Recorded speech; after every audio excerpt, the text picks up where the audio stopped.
Okay. Well, welcome everyone.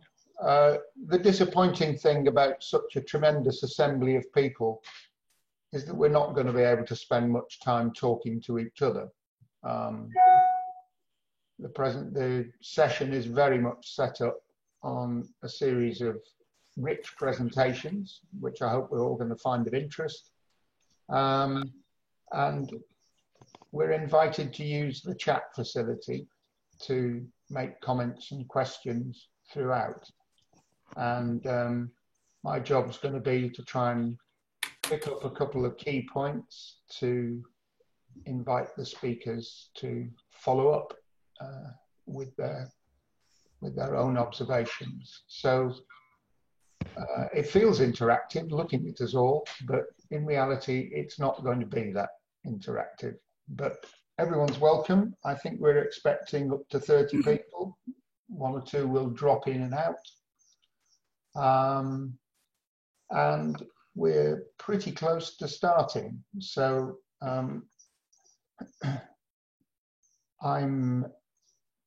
think we're hoping that Nilu, that your discussant Karen Jutler is going to join us soon.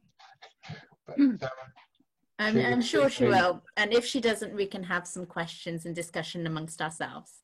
Absolutely. So the opening presentation in this special interest group for educational gerontology is from Dr. Nilofer Ahmed of Bristol University, who's an extremely sort of rich and interesting scholar whose work I've had the privilege to follow for many years. But I think I need to be explicit that the invitation to Nilu came at the point when I found myself, I think along with Chris Phillipson, on the cover of a book on the evolution of British gerontology. We're all there in a kind of rogues gallery, and we're absolutely all white. So the history of gerontology has not been at all inclusive in terms of developing the careers of Black and Asian and minority ethnic contributors. So that was the foundation of talking to Nilu about whether she'd like to deliver today's keynote. So Nilu, welcome. And I'm going to allow you to take over from here. Fab. Let's try the share screen again. Fingers crossed. And share. So hopefully you can see my screen. Yay. Fantastic work. Brilliant. Thank you very much for inviting me to talk to you today. I'm doubly thrilled, as it's been quite a long time since I've considered myself to be part of the gerontological fraternity, I'll be honest with you. But today, as you said, I'll be talking about how racism is impeding our advances in gerontology. And this first slide essentially tells us what I'll be talking about today, and it works like a logic model. So if we start at the far end where race matters, that's where we want to get to, where race is woven into our work. And for that to happen, we need to have the previous step, the buy-in from the community, where we have policies and services in the community that are relevant to the people who live within them and respectful of BAME communities. And for that to happen, we need to have a solid educational base that is based on evidence-based work, that is reflexive, acknowledges bias, and is up to date, not just regurgitating old ideas and stereotypes. And to get there, we need the step in advance to have really good, skilled researchers who are retained in the field and who don't leave the discipline because of things like racism, and we can support them to stay. And the very first step, of course, in all of this is asking the right research questions which will engage the community and get their buy-in from the very start. I thought it'd be a good idea in this current context to have a quick recap of the UK minority community, because at the moment a lot of the discipline is dominated by the race discourse coming from America. And of course, we have a very different profile here in terms of race relations to the US. And whilst there have been people of colour in the UK for centuries, the larger numbers began to emerge from the arrival of the Windrush in the 1940s. And then we saw staged migration through the decades, starting with very highly skilled doctors from India and then lower skilled migration from Pakistan and Bangladesh following the well-worn paths of previous Lascars and seamen who'd arrived during the war. And that section there from the 1940s to the 1980s is really important because all of these people were arriving as British citizens as part of the Commonwealth. So their tie to the UK was incredibly strong and legitimate for them to be here. The following big arrival in this millennium, the people coming from Africa, from the Middle East, they don't have that empire and colonial link. However, they are very much attached to the UK because their arrival here is as a consequence of a lot of the geopolitics, the war on terror, for example. So we have a much more diverse minority community now that have their own needs that need to be explored in our work. So I think the first of those terms that I looked at, research, I thought it would be interesting to look at where we are with these things. And some of the meanings of key terminology in gerontology just simply don't map onto minority communities. We, in our research, tend to use the definition of older people as anyone over the age of 60. But as Margaret Gillette says in her work, we are aged more by cultures than by chromosome. And so in a lot of cultures, aging isn't measured by chronological age alone, but by life events. So you become an adult when you marry, and that could be at 15, 30, or indeed never at all. And the work of Sharon Ray in 2007 found differences in the way that British white, British Pakistani, and British African women view themselves.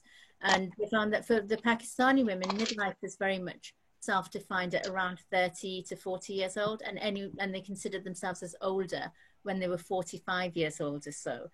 And other terms like aging in place. In the Western literature talks about people safely being supported to live at home. But when we look at minority communities, it's often about aging in the country that they have arrived to rather than their country of birth.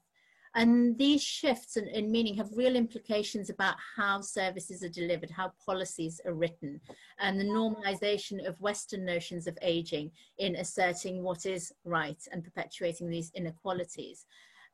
We also can see that some of the ideas about Western aging are often framed in terms of decline and in terms of a series of losses, whether that's a loss of looks, loss of mobility, loss of meaningful roles. Whereas in other cultures, that's not always the case. A lot of cultures around the world really privilege getting older, and there's a lot of respect attached to that. And we never see that that literature coming across to inform the Western literature. We don't look at the learning from minority cultures and say, well, how can we take these positive attitudes and apply them into a Western context so that we can learn from this? The other thing that really bothers me is the unethical use of minorities in any type of reports. So whether that's university bump trying to attract young students, or indeed lots of reports on aging which have a picture of often a lovely Asian woman or a smiling Black woman. And then you try and read the reports, and within that, they either haven't included any minorities. They'll say, we tried to engage them, we couldn't. Or they'll have a very small sample, 1 in 20. But they are using that person's picture to share their findings. And this is what Beeman calls evasive racism, where you use a photograph to show and signify and virtually signal your inclusivity. And that's something that I think we need to start calling out when we see it. The lack of validated measures and techniques in assessing aging, whether that's well-being, mental health, or dementia, really need to be addressed, because we need to have questions that are relevant to minority communities. I know, for example, that the work Lucy Whitman did, trying to get a straight answer from funding bodies about their work with research minorities. Some were really enthusiastic and said, we really want to engage, but we don't know how to. And this again problematizes the minority, saying, oh, they won't engage, but we really want to. Some of the blood research that's being done at the moment to try and find a cure for dementia is all exclusively on white populations. They will not look at the blood from any minority group because they want to keep their data clean. Now, this isn't something that the research bodies are particularly keen about sharing. The same, I assume, about brain research as well. I checked with a blood researcher this week and she confirmed it's still the case. Haven't got an answer back from any of the funding organizations or the researchers about the brains, but I assume that from a couple of years ago, we're probably not any further along. And Fletcher talks about all of this research positioning minorities as inferior and needing to be re-educated. So older minorities need to be told that, oh no, you don't get old when you're 45, you get old when you're 60. We're pushing this idea of what whiteness means about aging onto minority groups. And he goes on to say that the notion that minority ethnic groups have poor awareness has become such an established trope in dementia research that it becomes cited in an introduction of many papers. And what this does is that someone will cite someone else's paper, and that person will then get cited by someone else. And by the time we get to paper number X, they're citing 5 papers that say Asians just don't engage, Black people are not interested in dementia research, Chinese people, do they have dementia at all? That's the way that this kind of reinforcement of minorities happens and problematizes them. If we look at some of the terms that are used to describe BAME communities, they're always very negative. They're about being hidden and encapsulated and hard to reach. My absolute bugbear is this one. We're not hard to reach. And this again puts the blame on minority communities. There are lots of amazing people doing great work, and not just minority researchers, lots of fabulous researchers and community workers that engage very well with minority communities. So why do we have so few BAME researchers in gerontology? Partly we are underrepresented across higher education, and of course short-term contracts affect about half of the academic sector, but there is an overrepresentation of minority women within this group. The exploitation of BAME researchers is everywhere, and it's not necessarily always a witting exploitation. It just is something that just emerges, but it's still very much there. What Malaku calls the invisible labor of having to do, for example, transcribing that a white RA wouldn't have to do. We don't have access to a Punjabi transcriber. Can you do the transcribing? That's a lot of added labor that goes on that somebody else doesn't have to do. The work in cultivating community relations that perhaps other people don't have to do. And often people don't get their names on papers because, and they'll have an acknowledgement or they'll be somewhere in the papers, but the work that they do isn't recognized. And Malaku also talks about this inclusion tax, where as a researcher and academic of color, you have to adhere to all these norms in the white spaces that are actually quite exclusive to you as a person. And there's a lot of expending of cognitive energy that we have to do in just trying to belong. As minority women, we are constantly having to do better, or minority researchers, sorry, do better, be better, and still be sort of gaslighted about it at times. And women are often made to bear the brunt of doing the diversity work just to show their organizations as progressive, because not just a woman, but also brown, let's put you on the cover of our next sort of who's who in the departments. And Beeman's racism evasive rhetoric allows organizations to use that as a tactic. We also have no pathways for scholars of color, particularly young researchers who don't have the kind of social capital that other academics might have. We don't understand the journey or the options. The cultural capital that enables researchers of color to access their communities as insiders is never translated into material or social capital that can be used to secure employment. Instead, it's harvested as intellectual capital, often by predominantly white academics through entrenched racism. And we know from Bourdieu's ideas that capital is only as useful as it can be translated into different types of capital. That's what we need to use to ensure mobility. Every BAME academic I've met has had their questions and credentials constantly questioned. So this quote is from Faruha Asani, and she talks about lots of her experiences, and she says that throughout her career she's been gaslighted, she's constantly doubted herself, she's constantly worrying. And what this does is that it affects our productivity. And the quote by Toni Morrison is that the very function of racism is to distract you. It keeps you from doing your work. It keeps us from getting our publications done, because we're constantly having to justify our place in academia, justify our reason for being.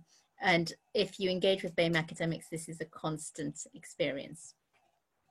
So I'd like to illustrate how structural racism has impacted gerontological education and research. And so I thought I'd look at some past papers. And so I'm going back about 40 years or so.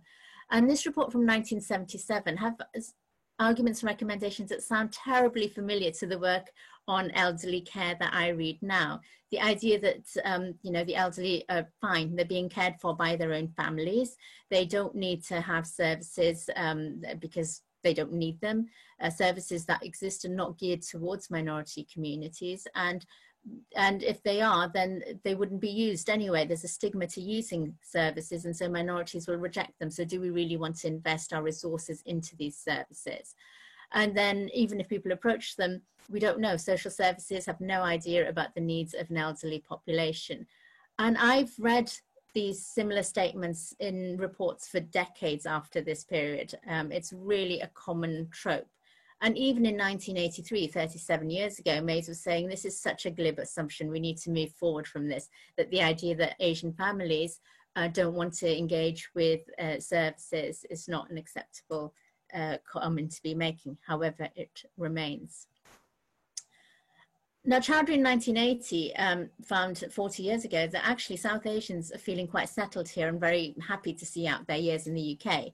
And so if we know this, why is that myth of return constantly being perpetuated? And I put it to you that it's because Chowdhury is a brown academic. And we know this from from far more intelligent people than me that do these meta-analyses of research produced by BAME scholars, that the value attributed to people of color is far less, the intellectual value, the academic value. And in his work, he said that people are very happy here. And similarly, Kippax did work with West Indians and found only 10% of that sample had any plans to go back. And Affor's work with elderly South Asians had even less of a sample, 8% had any plans to go back. And so this perpetuation of that myth of return really fits the ideological position of white service providers. It's much nicer to think that people are going back so we don't have to have any services for them. And the issue of food as well, alien food adds to the stress. This goes on and on. It continues to be the case. Where halal food is provided, it's almost always Asian food. Muslims are not a homogenous group, and certainly not since we've had the war on terror and a lot of Muslim displaced people arrive into the UK. It's a really unacceptable method of showing that something is being done, because it's not really appropriate. It's just a very glib gesture.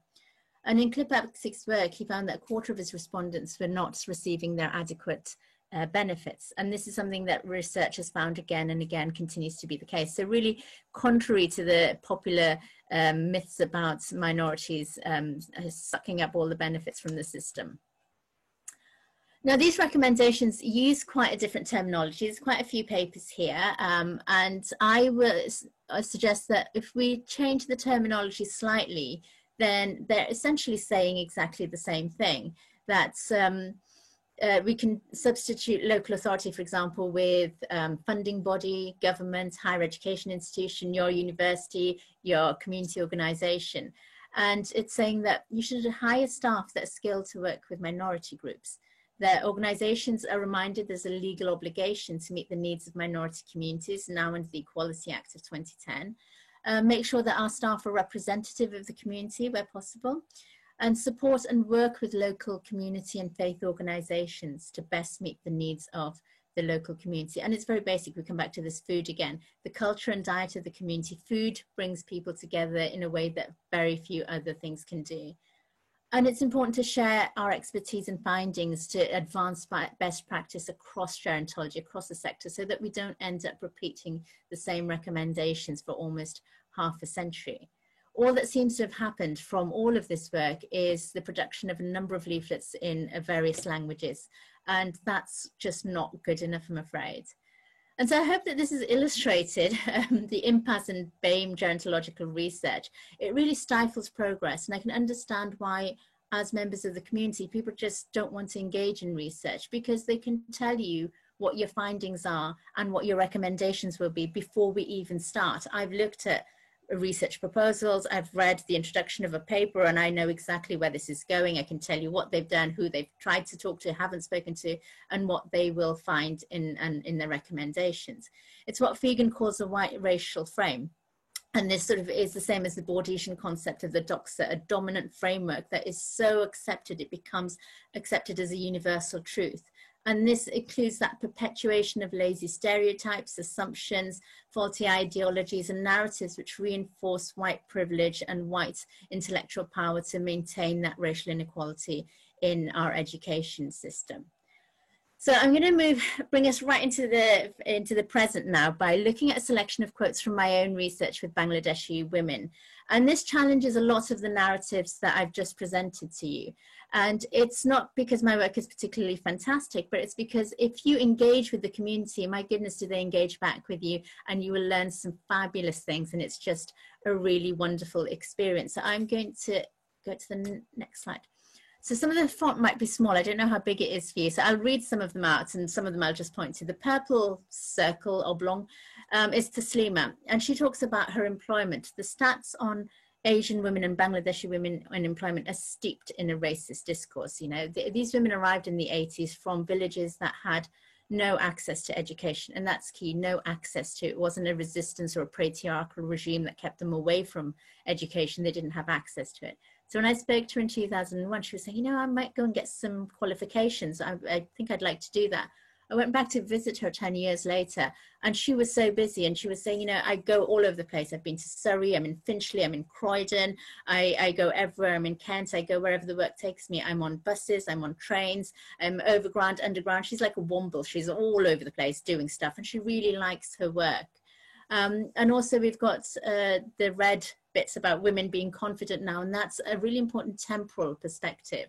And if you don't engage with people and you're repeating the data from 10, 15, 20 years ago, you can see how much has changed in 10 years with my work, that people are confident now because our own children are bank managers, are teachers, are counselors, so you feel safe in that space. And I've put quite a lot about Britishness in this slide because I was fascinated. It wasn't what I was expecting. The first time I spoke to the ladies, they were, out of 100+ women I spoke to, not one person identified themselves as British. 10 years later, 50%. And boy, did they identify themselves as British for a number of different reasons. So we have that this is my country now, I belong here. Before I used to think about Bangladesh. And so you see this shift over time about their attitudes. I feel proud to call myself British. This is my country. And then the green box is slightly alarming. It makes me so angry that foreigners are coming over to use and destroy my country. I don't want anyone taking advantage of my country. This is my country. And I just think that's not out of place on an EDL leaflet, quite frankly. It's quite terrifying. And the navy blue box at the bottom, I'm more English than the English. I might not say that I'm English, but I'm not, and that I'm not like the British, but I'm the biggest English of them all. And this was in relation to her religious identity, where she was saying, you know, everyone's become terribly religious with all this headscarf covering, and I'm not. So I guess, do you know what? I'm English. I'm more English than the rest of them. And the other big circle that I quite like is the Sonali Gardens. And this is a care organization, a community center and assisted accommodation. And the positive reviews I had about this from people using it, and also from people who were not using it but wanting to use it. And we can see when you have appropriate services, they have people to help people to do their ablutions for their prayer. As I'm getting older, I just think, wait, have I washed my face for this ablution? Did I wash my hair? Having somebody who knows the system to guide me through it is so reassuring. They have their imam there to guide them with their prayers. The food, again, this food is really important. It's cooked for them. And people are saying, God, they're so comfortable. They have such a nice life there. I can't wait to use it. So this positive attitude to aging, I can't wait till I get old enough so that I can have this as well, is very different to the Western narratives. And that little one in the corner about signing the declaration and becoming a servant, subject of the Queen. So really fabulous experiences. And just a few more. The top circle is about that change. So Nurun talks about when her daughter had rejected an arranged marriage. She was so ostracized by the community that she lost her friends. And she says, but now no one talks about these things. And again, this shows us how communities change in such a rapid time. And the square where Ursula talking about her daughter, that she has carers and they come and see her. She lives independently. Her daughter was born with very severe learning and physical difficulties, but they are absolutely engaging with services to make sure that her daughter gets the support that she needs. And we get, again, this food from Shamima saying, you go to hospital, you don't know if it's halal or haram. You have to pick through it to see if there's anything that you can eat. We really have to be doing better than this. You know, 40, 50 years on, we can't be having people in this situation. Zaima's quote that in Bangladesh, I'd be old, I'd be different, tells us about the context of aging and how that's really important. And God, all of them are my favorite quotes, but one of my favorite quotes, the orange circle. Now there are no places that women can't go. The absolute turning around of power dynamics within the Bangladeshi household, within the community, where women are really assertive. And we know that spaces are gendered and racialized, and women are able to engage in these spaces in ways that they haven't been able to do before. And we find from the bigger quotes, there's two parts of that. The first was when I first interviewed them, they were really struggling on income support, didn't have money. Second time round, oh, my son pays the rent, we're doing well. I can't say we don't have money when we clearly do. What's really important about this is the mobility of the family. Now, Kerry Peach in 2005, which I assume was doing this repetition of tropes, described the Bangladeshis as poor, badly housed, and poorly educated. Even in that period in 2005, Bangladeshi school attainment was rocketing, particularly amongst girls. And now we have this huge mobility. In the home ownership amongst this group has just rocketed in a way that is based on familial obligations, ability to buy homes. And we don't see that if we are constantly repeating the old data that's there. We need to engage with the community to see how those links and networks operate. The complexity of what Blunt calls geographies of belonging is indicated in the dark green oval, where the respondent says it's better to die in Bangladesh, but better to live in this country. So Gulabi very poignantly articulates what many of my respondents spoke about, this sense of being reliant on healthcare systems, but also your family in the UK. And Sun spoke about the same with his respondents in the USA, of Taiwanese respondents, where they describe America as a lonely paradise and Taiwan as a happy hell. And the point of these quotes, and Piltara in the green saying, you know what, it's actually worse now. Global media, brilliant for giving us things to watch, but I don't watch the English channels anymore, so I've lost my ability to speak English as well as I used to do. And my aim in sharing this is to show the richness of data you get if you engage with the community and are open to their experiences. So I'm going to move quickly into the educational gerontology slide here, bringing us back to these core pillars. How can we respond to this lack of meaningful research? Gerontology essentially is the academic equivalent of, why don't you go back to where you came from? Because nowhere else is this myth of return stronger. This idea of constantly repeating things rather than engaging actively in the field. Our policies haven't changed, our education hasn't changed. We need academics to be reflexive, to adopt a position of anti-racism. We need to look at curriculums, whether it's sociology or gerontology. So many courses do not even begin to engage with the nuances of BAME aging. A lot don't even touch it. I've seen courses on aging, on sociology, that don't have a race and ethnicity course at all. How is that even possible in the society we live in today? And those that do often spout the same tropes about white communities being flexible, adaptable, having agency, and denigrate minority communities as being monolithic and resistant to change. I'd say identify the priorities for your geographical area. You simply cannot map the experiences of Pakistanis in Bradford to Indians in Carmarthenshire or Bangladeshis in Swansea. Demand changes to the curriculum, tackle this head on. Now is the time to do it, when there's a lot of supposed buy-in from universities. Accept and engage with difference, and engage with the habitats of the aging minorities, of their roles and scripts about aging and where they come from, what the interplay of agencies and structure is there for them. Cultural habitats essentially is the way that the socially conditioned becomes the subjectively experienced. And in terms of community and policy, please stop using hard to reach. If you are, then accept your own racism. That's my position now, that if you use it, you're racist. That's the position that I will start to adopt. At some point, Neufeld said something about how the difficulties of recruiting immigrant women to research is an accepted truth. And I thought, now this will be perpetuated by everyone else in their research. Going, oh, Neufeld said we can't do it, so we didn't even try. We didn't expend our time. Think about the language we use. If we're going to use validated measures, are they appropriate? Questions relating to a purely British scape and history may not be appropriate for aging minority groups. Challenge any policies that aren't relevant for them in our writing. So things when I was working in Tower Hamlets, bidding for housing, so you had to go online, look at a property, write all this stuff. You had to be technologically advanced, which a lot of older people generally aren't. And also you had to have language skills. So there was a lot of exclusion from that one policy. Acknowledge and challenge the lack of BAME communities through racial exclusion, whether that's in our discipline, in our universities, or in the general literature that we are writing.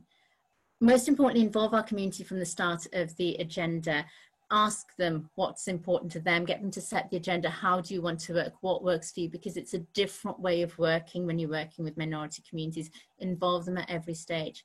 And we so need to invest in research and researchers to be able to have a discipline that's more inclusive and responsive. Otherwise, in 40 years' time, this conversation, these recommendations will be replayed again. When projects are not relevant to the community, they're simply not going to engage. So it's a whistle-stop tour, and I'd like to end where we started. And I know I've been provocative and challenging today. That has absolutely been on purpose to just try and fire this debate a little bit. So it's been very deliberate, and I own that. But all disciplines, of course, are struggling with how to fit race into it, because academia is inherently a racist white space full of white privilege. But I hope that I've illustrated by repeating the same research based on the same assumptions, we'll always be getting the same answers.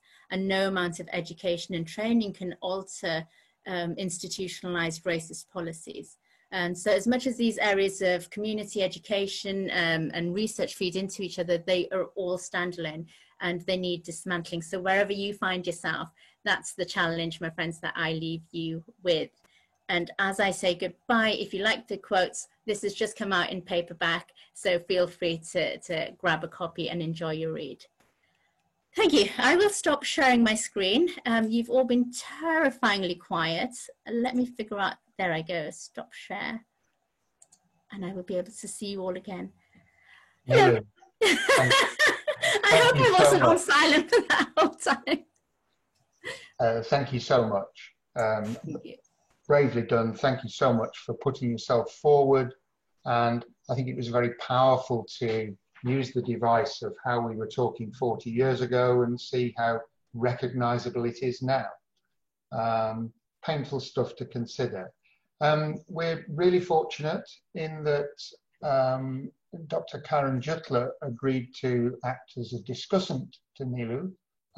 Karen and I met at Kiel, and her face is not immediately apparent to me, but I'm here. Brilliant. Thank you. Okay, great. Nilu, welcome. Sorry, Karen, welcome. And let's hear from you. Oh, thank you. Good morning, everyone. Neil, what a great presentation. It really was thought-provoking, and you touched on some areas that stood out to me as an academic, also from a South Asian background. And I was thinking, as you were talking through the presentation, about my own experience through the journey of academia. And I feel like where research is taking place with South Asian communities or Black, Asian and minority ethnic communities, that's where my resources then are really pulled upon, because my research has been in that area. So I've been challenging since the beginning, really, the differences between insider researcher and outsider researchers, because it's assumed that if you're an insider researcher, you've got better access, you'll understand things better. And I actually found that being an insider researcher sometimes brought with it its challenges, and that assumption shouldn't always be made. Nilu, how about your experiences as an academic, also being from a BAME background? What are your experiences of this? Because you talk quite powerfully about the structures within academia being around white middle class people and where people on the ethnic minority status stand. So it'd be great to hear about that. Thanks. I think, yeah, there's a lot of similarity across the experiences of BAME academics. So even though Karen and I have been brought together through John, I think that if we had a long chat, there'd be points where we go, oh gosh, me too, me too. We'd have a lot of similar experiences. And you're right, that assumption that as a person of colour, you will have automatic rights and automatic entry into any given minority community just can't be taken for granted. And even if you do, it shouldn't be capitalized on, because that's that invisible labor that we have, and we are using our skills, we're using our connections to go into a community to do some research, and then people don't get to hear that research, or it can be used in a way that is taken out of context sometimes. So sometimes people will tell you a story, you get these great quotes, you take them back, and then somebody says, oh, we'll just use this bit of the quote, and you just think, no, that, but without that context framing it, it becomes something completely different. So people lose control over that, and often we don't feel confident enough to challenge that, particularly young researchers, I find. And I've often had this conversation with younger researchers who just say, I feel really unsure about where this is going, because this isn't the kind of research that I thought I was doing, and this is presenting the community in not the best light. And so I think that that needs to be owned and challenged by all of us as a discipline. And certainly for me, I'd experienced quite a lot of rejection that you can't, the quote that I put up from Dr. Asani, where she was saying about being gaslighted, about beginning to question yourself. That happens a lot. And so certainly when John contacted me, I just thought, why is he contacting me? Why would he want my inputs into this? And because, you know, I was at a university where I think that short-term contract thing again, 9 contracts over 2 years, one for 1 month at a time at some spots for 2 days a week, that kind of thing, where you're constantly having to bring in research money. And I was bringing in that research money, but it wasn't being recognized. That capital wasn't being turned into something meaningful in terms of a tenured post or a long-term post for me. I'd applied for social science, gerontological posts, for aging posts, sociology, and not getting them. And that constantly, that makes you begin to question yourself. And so when I moved to a different institution at Bristol, when people were being nice, the trauma, that was the point that I realized actually, that maybe that wasn't right what had gone on elsewhere, because I couldn't cope with people being nice to me at that point. I was just thinking, why are you being nice? Why are you so odd? This isn't right. And that's when you begin to question yourself so much. So I think there's quite a lot of work that we need to do in supporting academics, and also so that we don't get put into that niche of just being, you're brown, you work on the brown people, because we have skills that are so far beyond that. And also there are wonderful people who work with minority communities. You know, I work with fabulous organizations that attract membership from groups from across the world, particularly some of the refugee groups that I work with. They've got women from every country you can imagine, lots of languages, and these are not Asian women running them, they're not Black women, they're British white women running them. And so that shows that it's not about having a similar ethnic group. You don't have to be an insider to be able to engage and get the buy-in from the community. You just have to have that willingness to engage and that warmth that people respond to.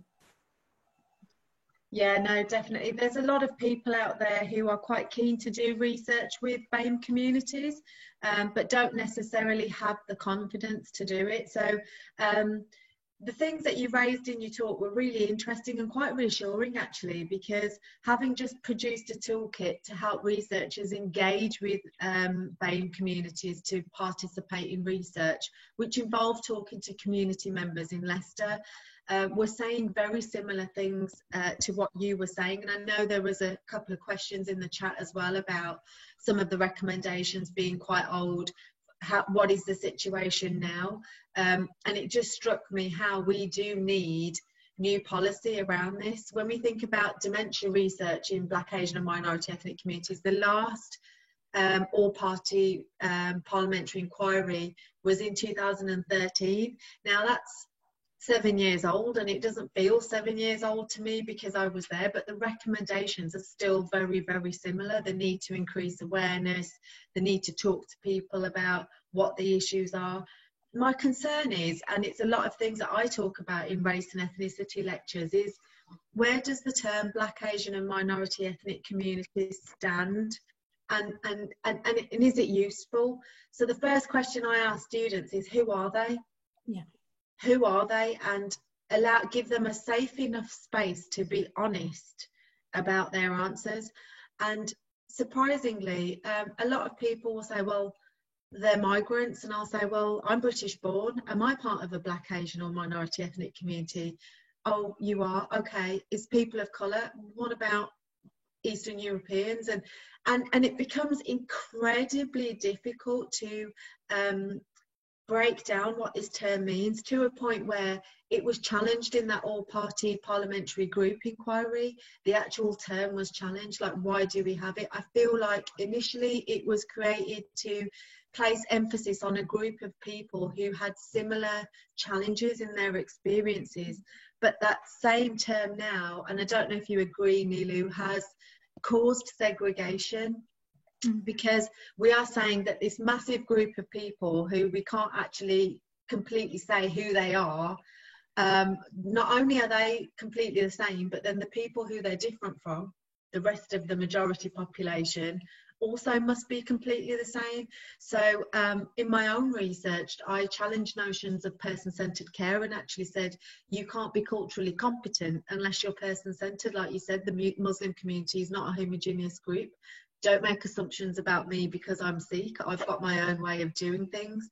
And people are so scared they're making these assumptions. And I do often joke, Nilu, and I'm really keen to know what your thought is, but I always say, as an academic, my goal and my aim is to scrap the term Black, Asian and minority ethnic communities.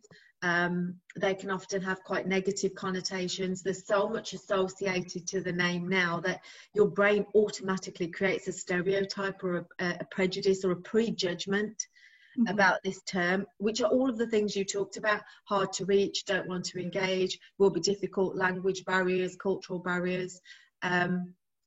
Talk about the people that you're researching rather than part of the big umbrella. I don't know what your thoughts are. Can I just step in quickly, Neil, before you reply? We're just at the beginning of the 5-minute transition to Yitka's presentation. Okay. So I'm going to invite her to prepare herself and get her screen share up. So Yitka's going to start in about 4 minutes' time.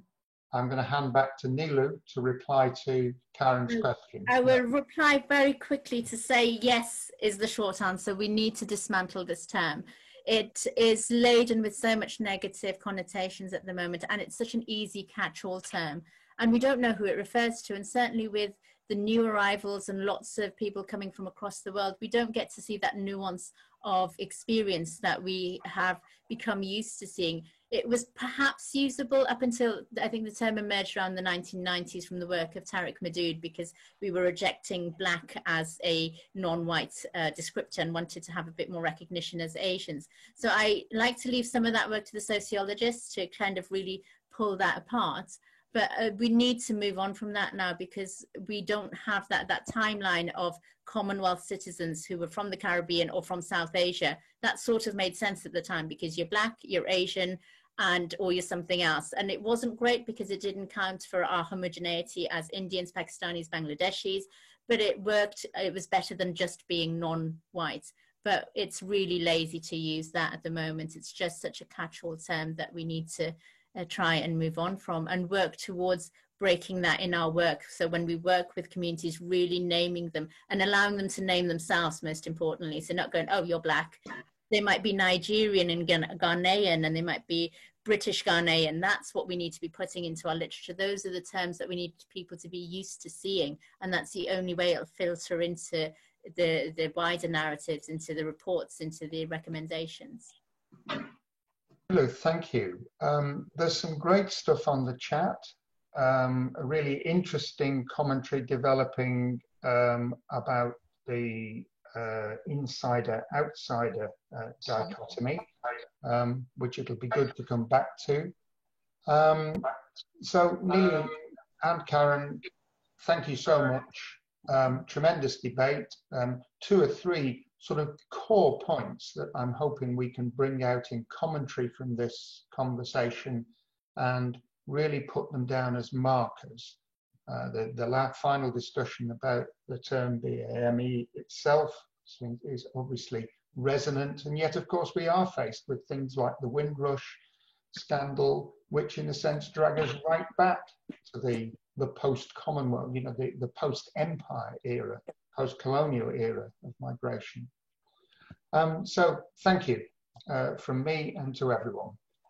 I'd like now to welcome Jitka Wierczakova, who is going to take us into a completely different domain, which is that of talking directly to the public about the experience of aging well.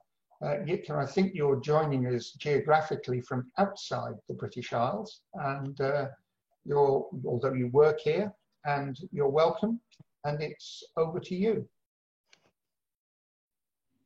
Hello, John. Thank you so much for introductions, and hello to everyone. Thank you so much, Nilüfer, for your presentation. It was very, very interesting and in many aspects eye-opening. I will take you now, as John has preambled, into aging well and the series of public talks I have put together in order to create a bridge between researchers in their ivory towers who do always speak and share their findings with the members of public who may benefit most from these findings, especially when these are relating to how to age well. So we all know that aging is a physiological process and starts when we're born. It brings decline in both physical and cognitive domain, and due to genetic predispositions and due to our lifestyle choices, aging affects each one of us in a very, very different way. Therefore, it is incredibly difficult. It is practically impossible to predict the way we will age as either individuals or communities or populations. The way we live our lives will mostly affect the way we age, and so it is a lot about the choices we make and not always so much about the genetic inheritance we have from our predecessors, because our lifestyle choices and the way we live our life and the choices we make contribute in a huge way to how we all age. So when it comes to the question whether we're ready to live longer and better lives, this is only partly depending on our genetic predisposition, because this may demonstrate or may not, and we just do not know. We don't know genetics enough to be able to predict that. So one thing where we can really influence the way we live and the way we age is through the choices we make over our lifespan. And this is where I would like to introduce the 5 pillars of aging well, which are nutrition, hydration, physical stimulation, social stimulation, and cognitive stimulation. So these were the main pillars, the 5 pillars around which I have kind of created the 6 talks on within the Aging Well Public Talk series. There are just some basic facts that strengthen the notion that as populations we're aging. So from the epidemiological data, we know that the life expectancy is increasing. In contrast to that, the birth rates, the fertility rate or birth rates are decreasing, which leaves the population pyramid here for a developed country. The pyramid is quite clear that the populations are aging and there are more people who live longer. In 50 years, there was a gain of 50 years somewhere in some places in 1 century of life expectancy, which is largely due to improvements in public health. Also, as I've mentioned, the fact that people have fewer children, and within the next 5 years, for the first time in human history, the number of adults age 65 and over will outnumber children under the age of 5. So this is quite a substantial point that we're all aware of, because we're all researchers linking to aging and to educating people, not only about aging, but about many other things. But but it is telling us that we need to pay more attention to how we age, what decisions we're making in order to facilitate our longer lives to be not just longer, but also better and well spent. I have already mentioned what is on this slide, so I will move on in order not to go over the time limit I was given by John. But of course, these slides are available, and please email me if you would like to have a copy, or maybe it is possible for John to share the slides among the participants of the meetings today. So as I said, aging has become increasingly important, and also because we live older for longer and staying well during these COVID-19 pandemic times, just added another layer to it, where keeping well under lockdown has become very, very important, so that we have... Yipka, could you put your slides in presentation mode, please? Yes, I can do that. That's easy.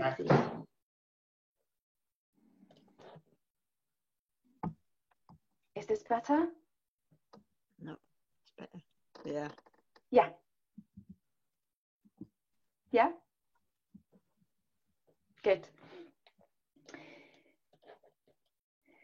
So in this... Sorry, yes, that's better. Yeah, so in this series of public talk that I've been giving mainly overseas over the past 15 years, but also in the UK over the past 2 years, I have developed the first series in collaboration with Stowe Health General Practice, and since October 19 started presenting face-to-face talks at the Open University in the library. And we have been recording these talks, and we have been live streamed the recordings and kept the recordings for people to be able to access these on another day or another occasion if they couldn't join us on the day of the talk or directly in Milton Keynes face-to-face. These talks has also become a component of an international online education platform for clinicians and allied health professionals via the UK EMED that has an educational platform that is established for educational exchange with China and Chinese clinicians, Chinese practitioners, and members of public in China. They have also been online streamed during the COVID-19 pandemics in collaboration with Voluntary Health Scotland. It has been quite a new experience doing these talks on Zoom, but it's been a good one, and we are continuing in our efforts in disseminating the talks. And we're discussing further dissemination with Public Health England in Northamptonshire and University of Northampton about making another hub. So we would have one hub in Milton Keynes, but we would have probably another hub in Northamptonshire, where there might be slightly different needs of the population, which the talk series will of course reflect. The topics for the 6 main talks are whether we're prepared to live longer. Next talk is about aging brain. Another talk is around nutritional needs of aging. There is one focusing on pharmacotherapy while aging. Another one is about Move It and Breathe, which is more about joints, muscles, and tendons. And the last one is about standing tall. So one talk built on the previous one, they all build on each other. And in the end, we see how it all links in our defying not only the gravity that we're subject to by choosing different postural stereotypes and different types of breathing stereotypes, perhaps, in order to stand tall, in order to also avoid falls. So the talks overall are, as I said, linking to the 5 pillars of aging well: nutrition, hydration, physical activity, cognitive stimulation, and social stimulation. And they're also supporting self-management and facilitating self-care, because our lifestyle choices depend on our decisions. So our decisions, it needs to be as well to become a partner in our care and being able to gain voice when we need to talk to medical professionals or allied health professionals, when we talk to our GP or a pharmacist, if it is about the medication that are just being prescribed and how it is going to affect our lives. When is best to taking the medication, for example, how to avoid drug-to-drug interactions that are toxic for us, etc. So it is about educating people about what is coming, what we have all coming in terms of aging, what we can do to brace ourselves to mitigate the very negative impact of aging or a steep decline curve, and how to facilitate our own aging well. The talks and materials are focusing on optimizing our physical and mental health and well-being while aging, while also empowering us to take the best care of our own health and become partners, as I said, in our healthcare. People with lived experience and practitioners are co-facilitating the talk throughout. So during nearly each talk, we have someone, either a member of public or a practitioner, for example, a pharmacist in Milton Keynes, or a physiotherapist who come and co-facilitate the talk with me, because no matter how public-facing these talks are, when I'm presenting, I am still a lecturer, and then I may be seen as somebody on the other side from the ivory tower. So I find it very interesting and actually amazing and lovely to work with people who have lived experience with either talking to people, for example, about the medication, about changes and about resources that are locally available, but also with members of public who have lived experience about how certain things or conditions affected their lives. So for example, for the nutrition talk in older age or while aging, we have one member of public who has been diagnosed with type 2 diabetes in his late 50s, and he comes and talks to people about how the whole change has affected his life and how he has been able to restructure his life to better, adopting some of the 5 pillars of aging well, and especially physical activity, nutrition and hydration pillars, in order to compensate for the type 2 diabetes and live his life as well as possible without as little complications as possible. And I have already mentioned that these talks have been born because of the need, or because I have detected the need of creating the bridges. And it's one of the things I like to do anyway. I like talking to people, and I need to grab any opportunity I can do this at the Open University, because as you may know, we really don't have access to live students so much. During these talks, I've been conducting a service evaluation, and the talks were now delivered to 463 users. We have been using, or I've been using, 5-item Likert scale questionnaire with 3 questions to evaluate the provision in terms of impact on the participants' level of knowledge and of the aging processes, aging well and healthy lifestyle choices. And the questionnaire also included 2 yes or no questions to assess the series of impact on the participants' confidence on maintaining a healthy body posture and taking overall control of their own care, because part of these talks, they last for an hour and a half, the face-to-face talks. The online talks are a bit shorter. And there is part of these talks are 2 gentle stretching sessions that are actually aimed at us understanding how much better our posture can be when we pay attention to what we need to be paying attention to. So this is why these questions are there as well, and this is how the service evaluation looks like. So we have found out that most people, the vast majority, have been in agreement, either agreed or strongly agreed, that their levels of knowledge around aging processes, what aging naturally brings to each one of us, have increased.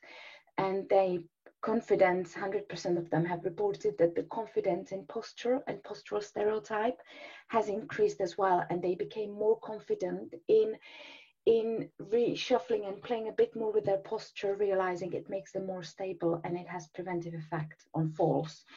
And 100% of respondents has also declared that their confidence in self-care increased. So far, these findings indicate that the Aging Well series have a very positive impact on both participant knowledge and confidence. And that findings from this service evaluation may be used to inform larger educational interventions to improve service users' knowledge and confidence in relation to their own aging and their own comorbidities, because we all age in different ways and we all have different comorbidities. People's attitudes towards the 5 pillars of aging well and they change as well as their behaviors. So for example, when people choose to exercise more because they have realized throughout the talks how very important it is, their behaviors start changing too.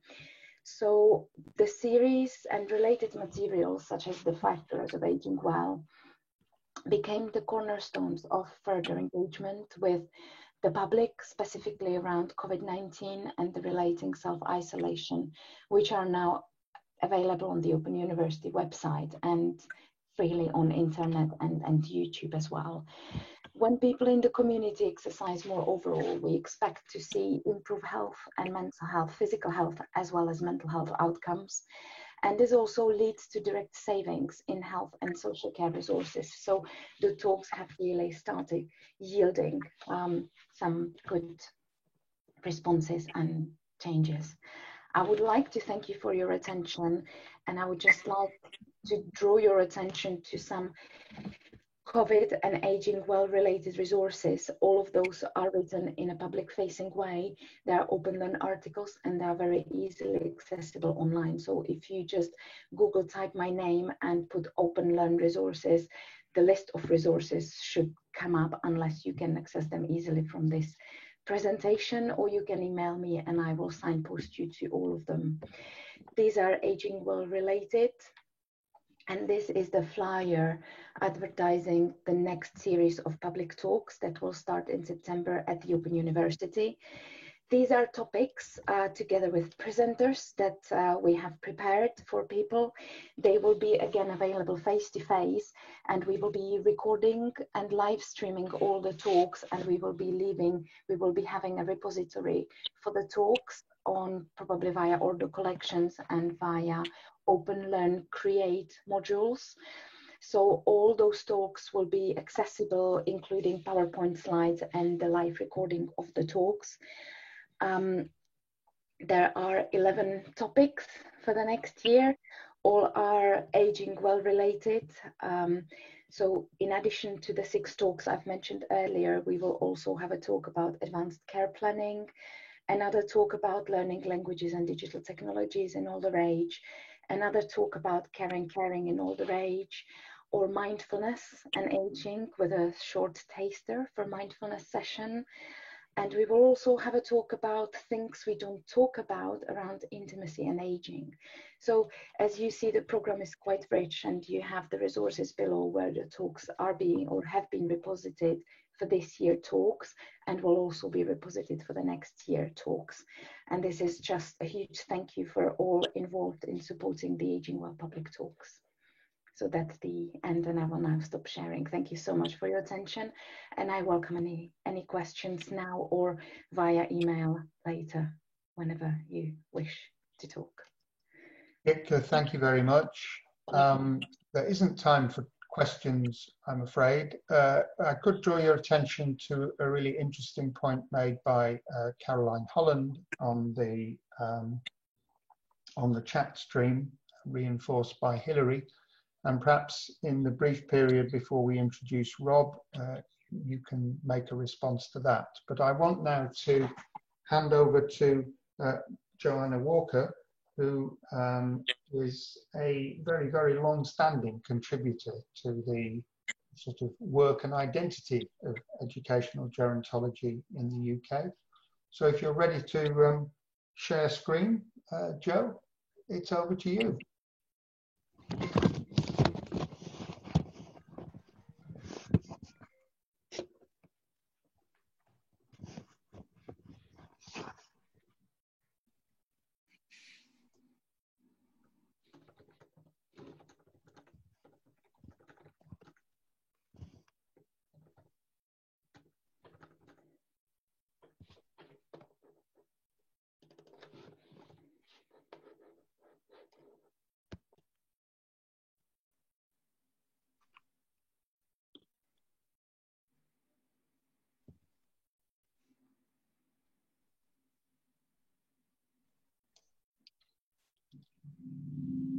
Can you hear me, John? Yes. Ah, good. Can everyone hear me? Yeah. Great, thank you. I'll start then. Thanks.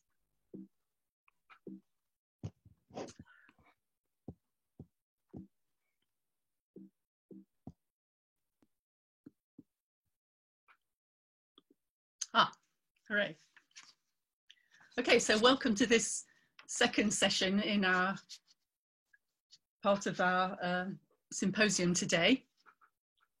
We're doing a bit of a change from that large-scale public intervention presentation to much smaller and qualitative research, which I've carried out as part of my PhD, recently completed at Southampton University.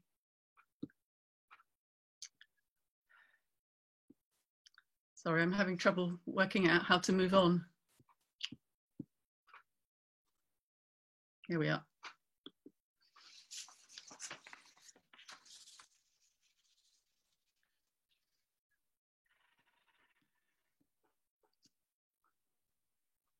No.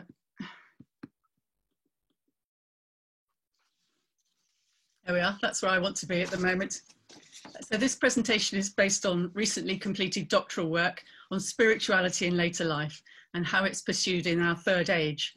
My participants were independently living older people, aged 60 to 90 plus.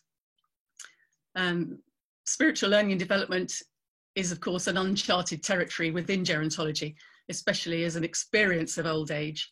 There's much secondary research reported within the literature, which is a lot to do with reanalysis and comment and modelling and theorising, but much less that is empirical, I felt.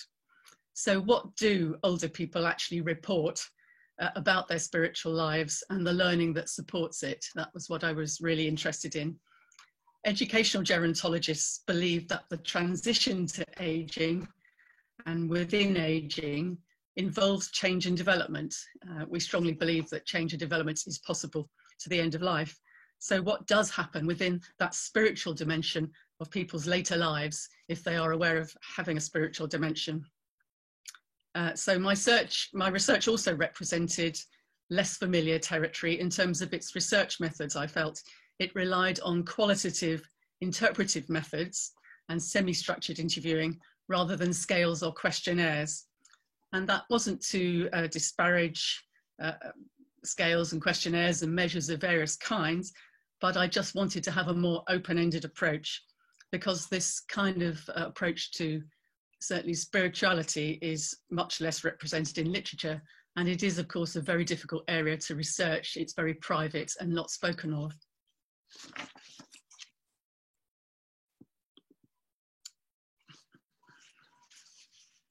So my aim was to go beyond current literature and its dominant understandings of spiritual development in terms of age stage models and theories of later life learning. I felt these were increasingly less current in terms of culture, since in the 21st century, our ideas about later life and spirituality have been changing radically.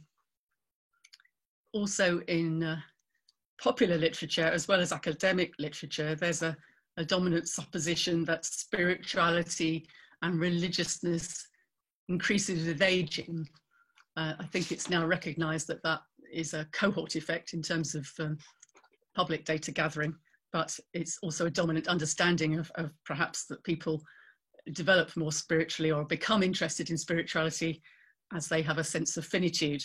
I wanted to find out whether that link did actually work and in what ways it was operationalized.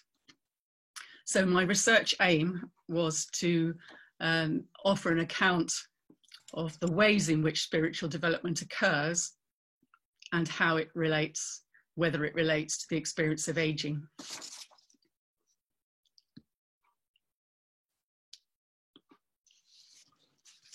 So my research objectives and methodology, just very briefly, I had two main research questions. The first one was about the nature of later spiritual life learning and how older people recognized and worked with it in their lives. The second was whether and how they saw any relationship between their spiritual development and their aging. And I adopted qualitative methods to gain a participant's eye view on these matters. Of course, this is not without difficulty and limitations. You can't fully enter a participant's worldview, of course. You have to be aware that it's a narrative that you're sharing. And I learned quite a lot about that in my methodological explorations. So my design was a two-stage affair, starting with focus groups so that I could understand the language and the terminology that people use to discuss their spirituality. And then I embedded that in a very open-ended interview schedule for individuals. My analysis was therefore able to draw on a lot of interview data, both from groups and from individuals, and I used both thematic analysis, which cross-cut the whole of the data set, of course, and also applied narrative analysis to some case studies within the interview schedules. I used NVivo software to organize the data, and if any of you have experience with that, that was an interesting, valuable experience. And it doesn't do the analysis for you, of course, but it does very much help you bring bits of the data together. So I would recommend that. The participants I ended up with were 23 in the focus groups, 3 focus groups, and a further 23 individual interviews. And these were recruited via networks and groups that offered spiritual activity and learning of various kinds within a 30-mile radius of where I live on the South Coast. This was not a representative sample of older people in general, and they were, by virtue of membership of these networks, what I would call spiritually engaged older people, but they did range across religious and non-religious spiritualities.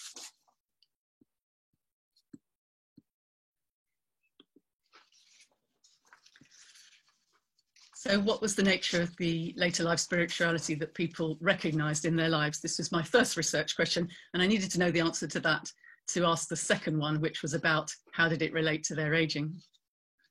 So how was this recognized? The most standout and early response to that was that the making sense process of experience was the most significant part of spiritual learning. Spiritual learning was not the result of being taught as people saw it. They didn't recognize that as a main method at all. It was personal and experiential. And in later life, it was facilitated by having more time, opportunity for reflection on experience.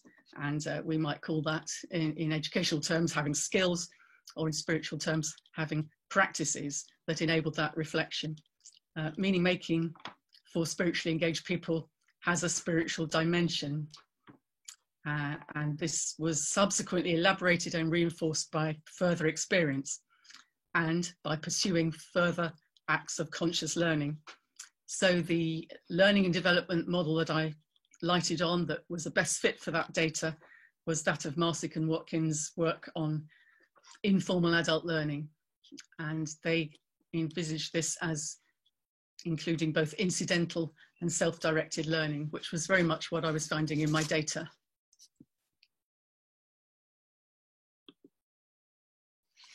The second research question was about whether the learning and development people were identifying was actually enhanced or changed in any way by being older or in later life.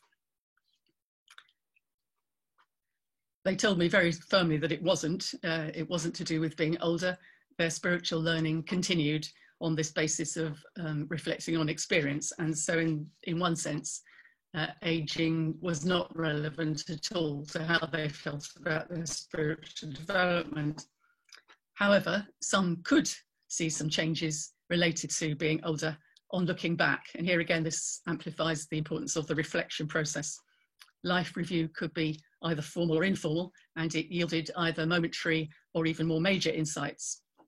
Some participants did recognize that they had entered a different phase of life. They weren't just saying that aging was irrelevant.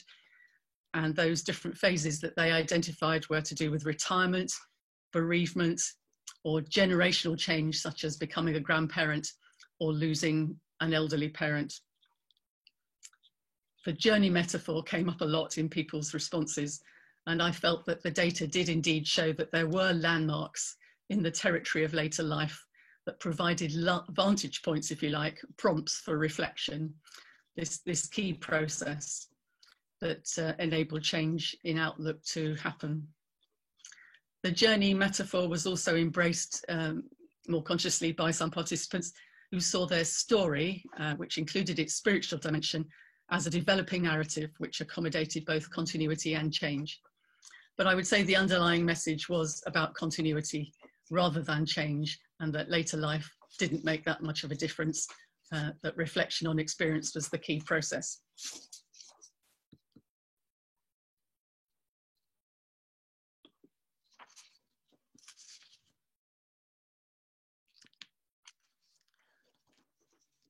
So just a few points from my discussion within the thesis. I felt that I had clarified a model of later life spiritual learning based on the interview data, and that it was very much in the shape of informal adult learning.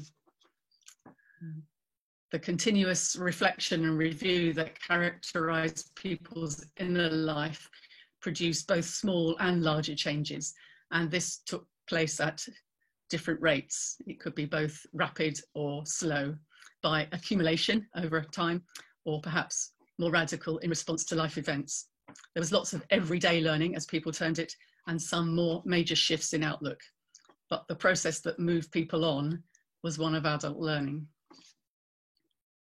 However, the inner life, as we identified it, is neither individual nor isolated. Its inputs are very much communal, social, cultural. There are big master narratives out there, and not least religious ones, that people draw on, even though they don't recognize being taught as such. Participants differed on how much they identified with a spiritual community, for instance, for their spiritual outlook, especially concerning how connected they felt to a particular spiritual narrative for their meaning making. And there was a big area of discussion there, which I haven't got time for today, around seeking, where people felt less connected to a spiritual narrative, and dwelling, where people were happily within a spiritual community that provided them with a narrative. And that's a very fruitful way forward, I think. However, without going further into that, this raises many interesting questions about future older generations of older people who have not experienced particular worldviews, such as a religious upbringing, and the rising significance, as we can see from national statistics, of people who describe themselves as spiritual, not religious, or even as nuns, that is N-O-N-E-S, because they have no spiritual interest currently. That these people over the course of a lifetime may indeed pursue spiritual learning and development differently in later life. So just lastly and quickly, here are some conclusions. I have proposed something about the way people learn and develop in the spiritual dimensions of their lives. I have, I think, extended and removed the need for having particular stages of development, which I felt were more culturally and historically bounded. I liked very much the idea of transition and transformation as a key to contextualizing learning within the aging process. If you, for instance, think of aging itself as a transition, say from retirement to death, and then imagine that the learning and development that we do over that period is one of transformation of our outlook and understanding. So this transformation process, this learning and development process, is possible, whatever the circumstances or disadvantages of our aging, and I believe is a source of flourishing. And I prefer the idea of flourishing to formulations of success, for instance, in aging. Moreover, it can be studied at an individual or biographical level, as I've shown with this small-scale study, or we can pull back, as it were, and look from a higher level of social analysis to see bigger patterns. So I hope that my picture of spiritual learning and development and how it interacts with aging will help us study it, as it is very much an uncharted territory of major cultural change that's going on both in aging and spirituality today. So here are my acknowledgements, and thank you very much for your attention.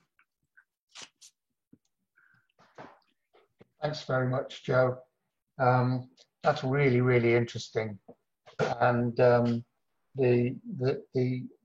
your reflections on the inner life seemed particularly pertinent. I've posted something on the chat. There's a couple of questions earlier, but I think now I'm going to have to just go straight into, if you can clear the screen. I'm trying. Straight into sharing myself. And I'm sort of the, I'm the kind of connecting, or the weak connecting link between Joanna and Rob, who's to follow me. So I'm going to rattle through this a little bit once I've worked out how the slide actually works,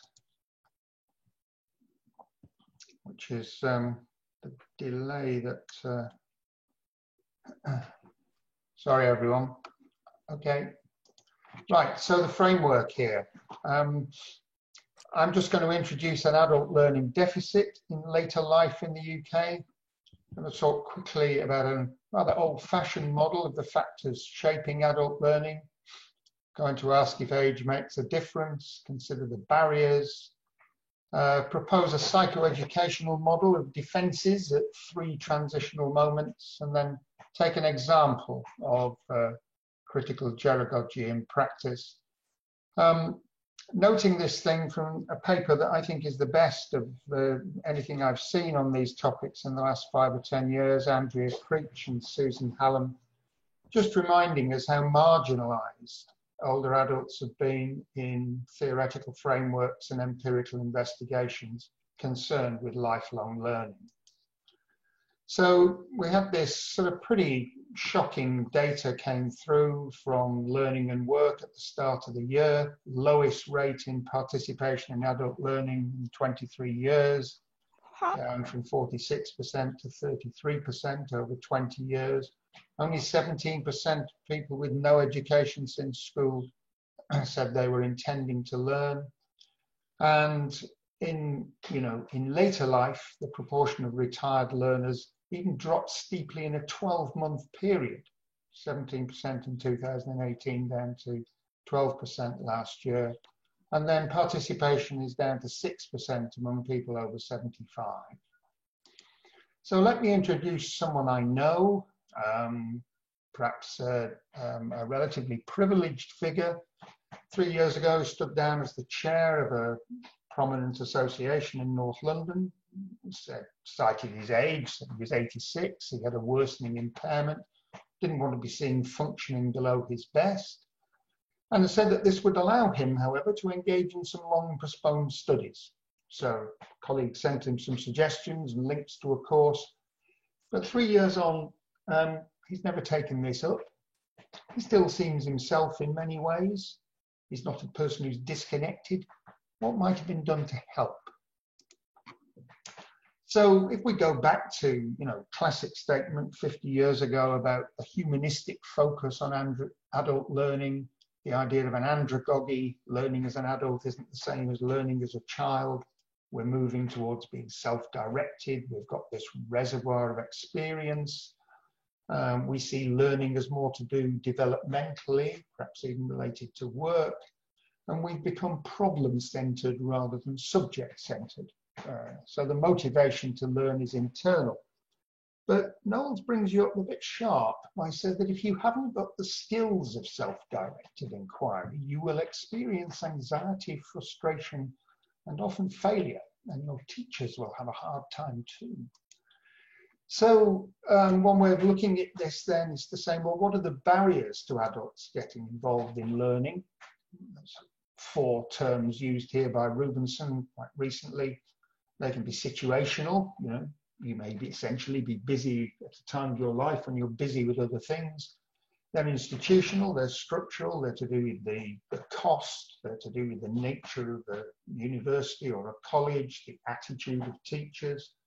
What I'm going to focus on quickly is dispositional, the things that relate to the attitudes and perceptions and expectations of adults.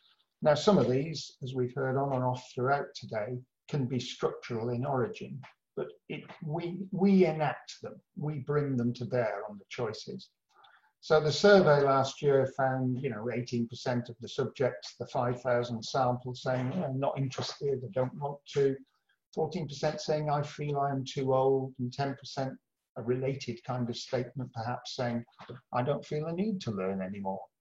And then there's the final problem of getting information about all this, which has possibly become more of a challenge in the last sort of 10 or 20 years, despite the proliferation of information everywhere. So if we're talking about barriers, then there's, in the psychoeducational model, we're looking at discomfort. And I'm just going to refer to 2 points of transition here. This is the Danish educational theorist Knud Illeris, who identifies a sort of what he calls a massive defense around what we already know. We're very attracted to the understandings we've already got. And this may well be quite an established part of our identity. So he looks at 3 characterizations of this: an identity defense, ambivalence, and mental resistance. Ambivalence is an interesting one. That's the kind of, what will I be like if I change my outlook on the world? You know, do I really want to be in that place? So he looks at 2 transitions, that of young people who aren't taking up statutory opportunities for education after post-16. This is a highly promoted program in Denmark. And then the retraining of low-skilled workers who, against their will, have become unemployed in midlife. Now, let's put those into a recent sort of model put forward by Tom Schuller about the aging of the population, about what should be going on in further education. So Tom refers to the aging of the population. He points to the quite dramatic changes in the labour market affecting midlife and beginnings of older adults. But then the third thing he refers to is the cultural changes, the things that are shaping people's outlook, attitudes, preferences in a host of ways. And there he says that what really counts is how people envisage their futures, what their aspirations are, and how long their time horizons are. And of course, I've slipped into there how short our time horizons might be, how we conceive of the shape of our lives, and how we make this move from one phase of our lives to another. So those are all things that Schuller thinks institutions should be paying attention to. But if we come back to this dispositional thing, how should we be addressing it? I mean, you know, is there a third transition? So just as a way of, I'm not drawing on research data here, although these are familiar themes, so they may be slightly unbalanced in the way I put it together. But we're talking essentially about perhaps somebody like myself, that lazy label of an active older person. I could be fearing the loss of familiar capabilities, feeling a bit anxious about my status or my relationships. So learning could present me with some challenges. I might become defiant. I might think I might withdraw from it. I might just be consumed with anxiety about failure. Could be ambivalent about these capabilities. Might have doubts about my memory. I think that's a very common one. And I could be doubtful about the usefulness of what I'm learning. So the appeal of just doing it for social reasons, thinking, yeah, you know, leisure and enjoyment, very strong. But there's interesting evidence of people who are sort of facing illness or impairment, that actually learning projects are an element of assertiveness. There's quite an incentive to be doing this. And this is, I'm grouping around the kind of transition to a fourth age. And people may be aware that Schuller and Watson proposed that we shall have an entitlement to an educational review at the age of 75, formal preparation, if you like, at a later age. So gerontology is a term that was used that tried to capture some of these issues. It's gone out of fashion in the UK. It was used by Battersby and Glendinning in the late 1980s for a while. It's very strongly associated with the humanistic objective of human beings realizing their full development potential. So Battersby, even then in the 80s, was saying, well, you know, we don't want deterministic models of the life course. This isn't really about stages. Educators need a positive view of these ongoing capabilities. And we need to recognize that but we need to recognize that learning patterns may be distinctive in later life. Thinking at the time, this was associated with a collective effort, and dialogue was very important. It's still in use in Europe. It's a term strongly deployed by Marvin Formosa, but it's rather out of favor in the UK, where we tend to favor either social constructionist sort of views of learning or a rather individualized one. We've rather gone down the consumer wishes and preferences route in the UK, and a great deal of common sense points to the realities behind that. So this study that I'm going to briefly allude to by Andrea Creech and Susan Hallam, musicians and music educators, they bring a powerful focus on teaching and the idea of leadership through teaching. So they looked at facilitators of community music groups involving older performers in the UK, who chose to bring out a strong interpersonal rapport with each individual, valuing their participation, offering a structure in the activity that would enable contributions from everyone, singers or musicians, valuing people's prior experiences. But then they go a stage further. They're guiding participants in setting learning goals. You know, what do you want to do in the next piece? Are you happy just with playing those rather basic arpeggios, or would you like to bring out a line over the top of them? So there was no sense that age should deny individuals the right to be supported in developing new skills, having high standards in their music making. So bringing this back to my friend, the chair, the reluctant learner, drawing on all various of the sources I've spoken about in this talk, at 89, I wonder if there is a first encounter with a feeling of marginalization, the structural pressures of ageism leaking in, having a bit of a bearing on his confidence. Worth noting, he was successful in business and local politics, but never went into higher education. Is it that his skills for self-directed inquiry might be declining, or were they never learned in the first place? Was that a new task in its own right? What about the type of the problem? Is it about identity, or is it ambivalence? And the time horizon? And really, dare we ask, for someone at my friend's age, this might be quite a pertinent question. But even if he says to me, well, I'm only going to be here for a couple of years, does that matter? Why not fill it with that time with learning? Does he find, is there going to be that rapport, that structure, that valuing of his experience? And what about the collective purpose? Just looking at sort of something you might get involved in, the work of Black Lives Matters at a local level. Where are the statues in Islington? And what about companionship and mentorship, this proactive role for the adult learner, the adult educator in helping set the learning goals? And could he be challenged about that right to support? Do we even have a duty to seek to develop new skills, regardless of where we are in our lives?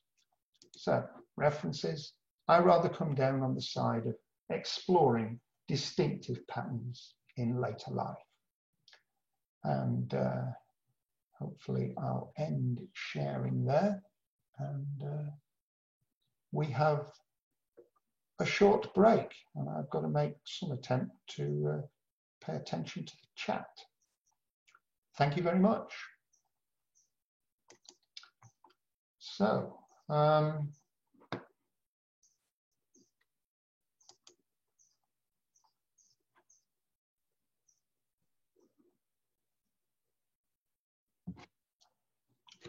yeah,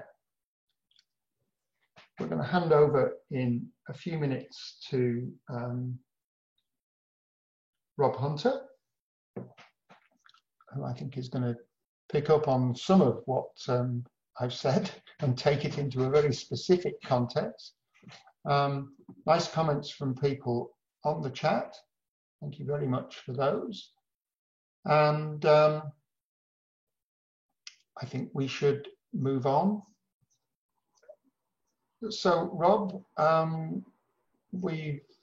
think Al is going to share the screen with your presentation. And then you need to, yep, you're unmuted. So welcome to Rob Hunter. I think Rob exemplifies a lot of what we're looking to see established in the world. He's been an educator in life, and he's chosen to focus on that in the work he's been doing over the last 10 or 12 years. So Rob, thanks for joining us. Bring us into the world of the care home. Thank you. And can you watch my volume? Because I was asked to be a bit quieter at a meeting I was involved with earlier in the week. I have no idea how loud I am or otherwise. You're not too loud so far, Rob, so if you want to speak up, you've got leeway. I might get very, very wavy.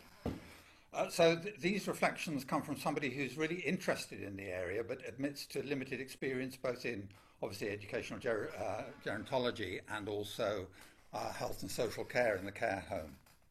And also, I have to admit that as someone in his late 70s who may have an exceptional amount of skin in the game of promoting the idea of development until the day we die. I spent most of my professional career in development, youth development, community development, adult learning, and with an emphasis on staff development within these spheres. And on the personal front, have long been interested in what's called the human potential movement. So when in retirement I became interested more... Rob, I'm getting a request for you to speak up. Ah, right, okay. So when in retirement I became interested more in work with older people, it was therefore natural for me to be particularly interested in learning, development and social and self-actualization in older people's lives. However, the prevailing narrative, as we all know, in older people's lives is one of atrophy, decline and burden. And so how best to support older people in leading, if they wished, bigger lives until the day they die. There have been some forces emerging to support such thinking. As you'll know, neuroscience has discovered that we maintain aspects of brain plasticity in older age, and cognitive behavioral therapists are working with the potential for emotional wisdom, not a given, but when linked to reflexivity. And those who are researchers in creativity have found a similar plasticity and development until the day we die. There are, however, in care homes, forces which militate against such an emphasis. What struck me very strongly, Learning for the Fourth Age, founded by Melissa March and Tony Fazeli in 2007, I think, when I joined soon afterwards as a volunteer and trustee, the profile of residents in care homes in 2007 was that 80% of residents had no or little cognitive impairment, 20% did. Nowadays, it's 80% of residents do have mild to severe cognitive impairment. So that's been a substantial reversal. It's caused by the number of people living longer and therefore bigger supply for care homes, if you like, but also the thresholds for giving financial support to people in care have been raised so that only the most severely impaired get financial support. So there's a very big change in the demographics of care homes.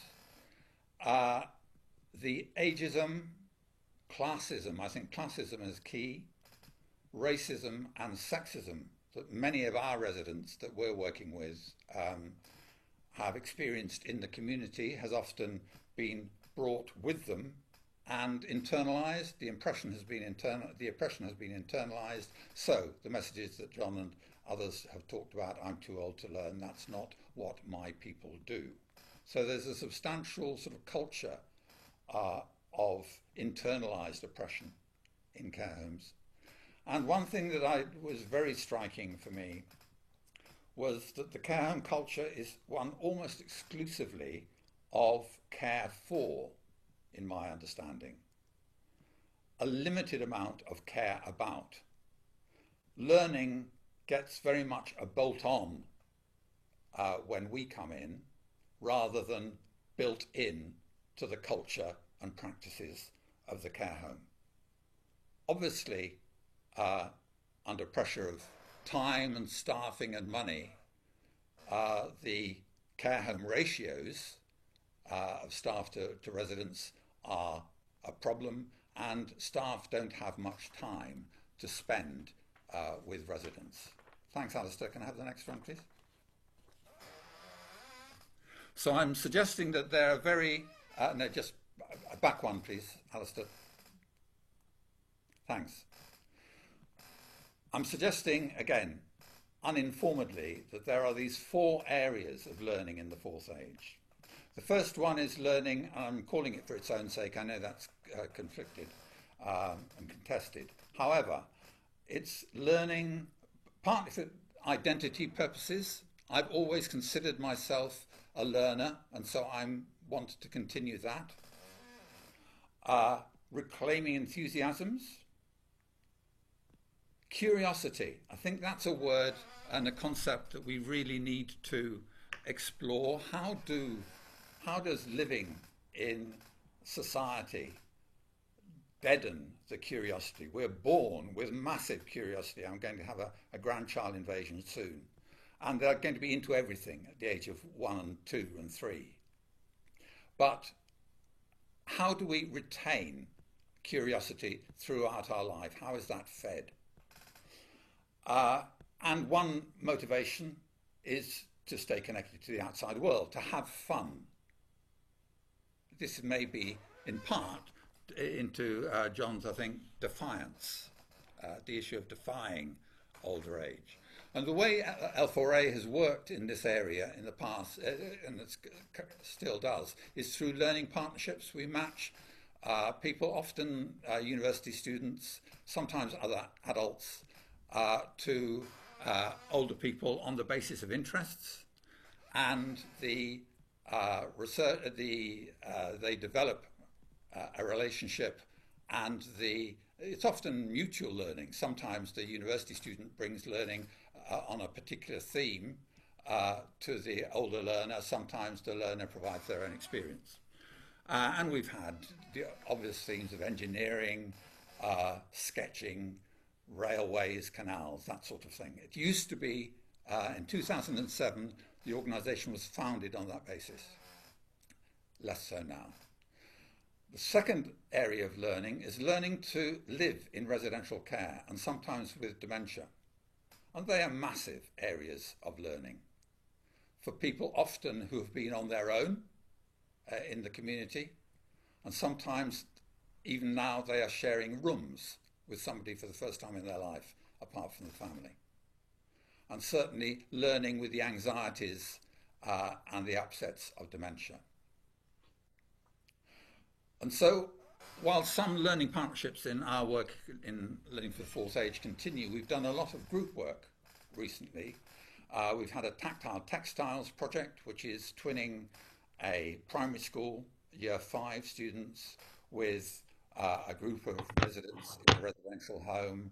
And over the course of the year, in groups of 5 or 6 for half a term, all the primary school students in year 5 get to work with the care home residents, and they've co-designed and created wall hangings for the foyer of the care home. But that's the vehicle. The conversations have been key. We've also had a storytelling project in which we employed a professional storyteller to reclaim people's ability to tell stories and give them the confidence in one-to-ones and in groups to tell stories. And so you have residents at the moment co-creating stories in groups, but also while a care assistant is giving personal care to somebody with dementia, they are co-creating stories, and it produces, according to the management, sort of relaxation. It reduces anxiety in times of stress, etc., as well as being creative in themselves. And a final sort of project we've been dealing with is baking a difference. We've employed a baker to run courses on kneading, baking, a whole variety of breads. Sometimes the bread's coming from the multi-racial makeup of the care home staff from different cultures. And of course, the touch and the sense of smell and the group activity there is the key. And in these groups, there have been people with no cognitive impairments and also with mild cognitive impairments. The third area is a bit more tentative, but I think it's important. I mean, I forget who, I think Jitka talked about mindfulness. It's our thinking at the moment is that a lot of the anxiety and stress is caused by the way we think about things. And so we've been focusing on handling stress, trying to understand how you can control some aspects of your daily living, addressing rumination and self-blame. This is, work very much in progress. Well, all of it is work in progress. The final area, I think, is a more specific area. Some of you will remember the development psychologist Erik Erikson in the 60s and 70s talking about the 8th stage of life. And in each stage we have to manage a task. And in the 8th stage, it's to find integrity and self-acceptance. And if we don't do that, we find despair. And so based on that, both Butler at the time and more recently Barbara Haight in the States have been developing structured life review.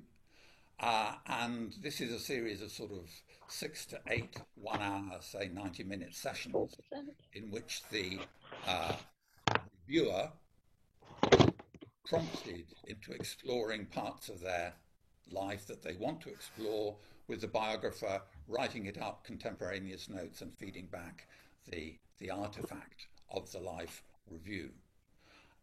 And we've recently started doing this in care homes, a particular care home catering for the South Asian community in Leicester, and one review had just been completed before COVID. But there, people have said to us that they're finding it's their inner lives that they're being enabled to explore, not simply the narrative and the descriptive narrative of their life, but what made them proud. And so those 4 areas are the key, if you like, focal points of our work at the moment in care homes. I think we're just beginning also to build more focus on simply day-to-day conversation. And we've come across, as you may have, the work of Sarah Reed and Real Conversation, in which she focuses on REAL, real reminiscence, empathic engagement, active listening, which we think is absolutely core to so much work with older people, enabling them to help to hear themselves and to explore their own thinking, and finally life story work. So we've trained volunteers in Sarah Reed has trained them, and they are now working in these, both the activity groups of Making a Difference, storytelling and tactile textiles, but also in just informal conversation. So finally, if we can just move on, Alistair, to the final slide, looking at the current situations, possibly opportunities for cultural change. I mean, I think there are 4 things here. One is, at the moment, there's more change happening perhaps in our experience in care homes than there is in the third age. Yeah? And unless we get and address issues in the third age, and remember, as we all do, that people are now living for 20, 25 years longer after retirement than they were 40, 50 years ago. also yeah, in the early 20th century. So we're giving attention to what should be, if you like, the curriculum offer, the engagement offer, and how should it be made in the third age. And the degree of success or otherwise will therefore be brought forward into care homes. And at the same time, I think it's as potentially, we're waiting for it for ages, haven't we? There is this Commission on Social Care. The whole area of home care is important. At the moment, it's seen simply as, in some cases, a 15-minute flying visit. The conversation that was often so valued and sometimes developmental in the past has been eroded, or the time for conversation. But we think there's a training issue there that we would like to support home care agencies in rethinking the stimulus that they could bring in addition to the home care. In the care homes themselves, we think it would be helpful, and we've tried with different degrees of success, to encourage care homes to take a whole organisational approach to learning in the fourth age. Not only learning, but learning the way that the care home is managed, the way that residents are involved in the management, the reflective practice which underpins the learning organisation. At the moment, activity and stimulus is bolted on rather than built in, as we've been discussing before. So we've also tried, with limited success, to develop a concept of the musical care home, in which music and singing and playing does not only happen once or twice through externally imported activity, but actually is part of the way we do things around here. And finally, I think there is an opportunity, in addition to looking at pay and conditions, hopefully, for those working in care, to look at training and development for care staff. At the moment, staff are trained by and large to level 3. In Denmark, in the care sector, you have apparently in every or one or two care homes, you have social pedagogues. You can't move for social pedagogues. And social pedagogy, for those of you who haven't come across it, is where education and care meet. Strong in this country in relation to looked after children at the other end of the age range, but it seems to me a dead ringer for culture change in care homes. And so I think there's a time now, the final slide please, Alistair. I think there is a time and an opportunity for developing change in the care sector, gently, with respect for the caring task, but encouraging management and carers and also relatives visiting to see the opportunities for learning, stimulus and development in later life. I'll leave it there. Okay.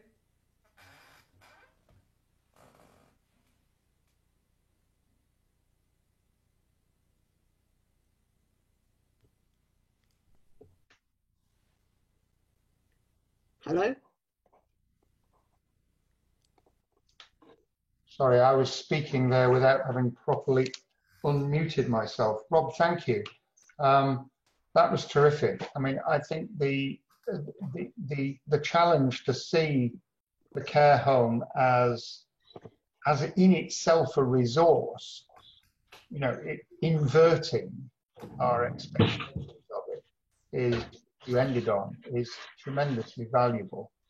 Can I just ask, perhaps as our concluding question, do you see care homes as in themselves a positive aspect of social organisation? Are you asking me? Yeah. I am. Oh, right. I think, yes, again, given the culture, given a developmental culture. I've always thought, for example, sheltered housing has tremendous possibilities, because there are a lot of people who wanted to live independent lives, but with support. And the main problem about sheltered housing is that the hours of the wardens of sheltered housing have been massively reduced over the last 15 years. So that I was involved with a sheltered housing development around the corner, and the warden there had really developed a very vibrant culture in which people could obviously opt in and opt out, but maintain their dependence, but really kept on learning until the day they died, if that was what they wanted.